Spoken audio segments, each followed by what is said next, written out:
சிறகடிக்க ஆசை சீரியல்ல இப்ப ரோஹிணி வந்து கதிரை கண்டுபிடிக்கிற பொறுப்பை சிட்டிட்ட ஒப்படைச்சிருக்காங்கல்ல. அதனால சிட்டி அது சம்பந்தமா கோயில போய் விசாரிக்கிறாரு. டேட்டையும் டயத்தையும் சொல்லிட்டு சிசிடிவி ஃபுட்டேஜ் வேணும்னு கேட்பாரு. ஆனா கோயில் நிர்வாகத்துல இருக்கவங்க அதெல்லாம் தர முடியாதுப்பா, எங்க ரூல்ஸ்ல கிடையாது. போலீஸ் வந்து கேட்டா மட்டும் தான் நாங்க தருவோன்ற மாதிரி சொல்லிடுறாங்க.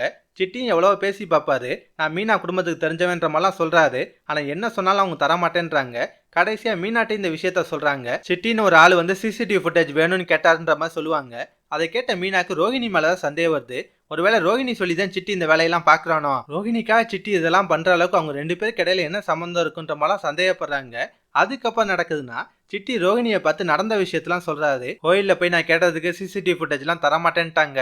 போலீஸ் கேட்டா மட்டும் தான் தருவாங்களாம். நீங்க போலீஸை வச்சு எப்படியாவது ஃபுட்டேஜை மட்டும் வாங்கித்தாங்க. மித்தபடி கதிரை கண்டுபிடிச்சு பணத்தை மீட்டு தர வேண்டியது என் பொறுப்புன்றாரு. லாஸ்டா நடக்குதுன்னா, முத்தோட காருக்கு மலேசியால இருந்து சவாரிக்கு வந்தாங்களா ஒரு வயசான ஜோடி. அவங்கள முத்து கோயிலுக்கெல்லாம் கூட்டு போறாரு. அவங்க மலேசியால இருந்து வந்திருக்காங்கன்னு தெரிஞ்சாலும் மீனா ஒரு ஐடியா கொடுக்குறாங்க. எங்க இவங்களை நம்ம வீட்டுக்கு விருந்து கூட்டு போலாமா? இவங்கள்ட்ட விசாரிச்சோம்னா ரோஹிணியோட அப்பா பத்தி எல்லாம் தெரிய வருன்ற மாதிரி சொல்றாங்க. அதை கேட்ட முத்தும் சூப்பர் ஐடியான்றாரு.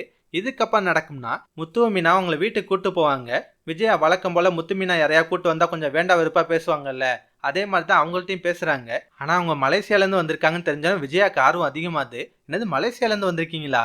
என் மூத்த மருமகளும் மலேசியா தான். அவங்க அப்பா அங்க பெரிய பணக்காரன்ற மாதிரிலாம் பில்டப் பண்ணுவாங்க. பதிலுக்கு அவங்களும் அப்படி அவங்க மருமக மலேசியால எந்த இடம் சொல்லிட்டு விசாரிக்கிறாங்க. ஸ்ருதி ரோஹிணி ஏற்கனவே சொல்லி வச்சிருப்பாங்களா அந்த இடத்த சொல்றாங்க. அவங்களும் அந்த ஏரியால எங்களுக்கு நிறைய பேரை தெரியும், நிறைய ஃப்ரெண்ட்ஸ் எல்லாம் இருக்காங்கன்ற மாதிரி சொல்லுவாங்க. இப்ப விஜயாக்கு செம குஷியாகுது. அப்பனா கண்டிப்பா என் சம்பந்தியும் உங்களுக்கு தெரிஞ்சிருக்கணும். இருங்க என் மருமகளை கூப்பிடுறேன்னு சொல்லிட்டு ரோஹிணியை கூப்பிடுறாங்க. இவ்வளவு நேரம் நடக்கிற விஷயத்தெல்லாம் ரோஹிணி கேட்டுட்டு தான் இருப்பாங்க.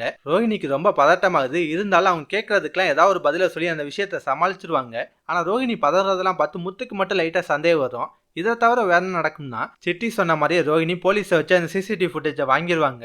அது சிட்டிட்டையும் கொண்டு போய் கொடுக்க போறாங்க. அந்த எவிடன்ஸை வச்சு சிட்டி கதிரை கண்டுபிடிக்கலாம். அவட்ட இருந்து பணத்தை திரும்பவும் வாங்கலாம். ஒருவேளை இப்படி நடந்தா கூட கண்டிப்பா சிட்டி அந்த பணத்தை ரோஹினிட்ட கொடுக்க மாட்டாரு. அவரே தான் வச்சுப்பாரு.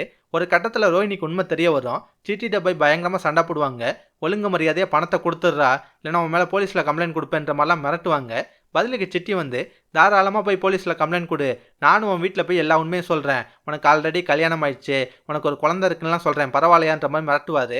இப்போ ரோஹினிக்கு அதெல்லாம் கேட்டு பயங்கர ஷாக் ஆகும். என்ன பண்றதுன்னு தெரியாம முழிக்க போறாங்க. இந்த மாதிரி சீன்ஸ்லாம் அடுத்தடுத்து வரதுக்கு வாய்ப்பு இருக்குங்க.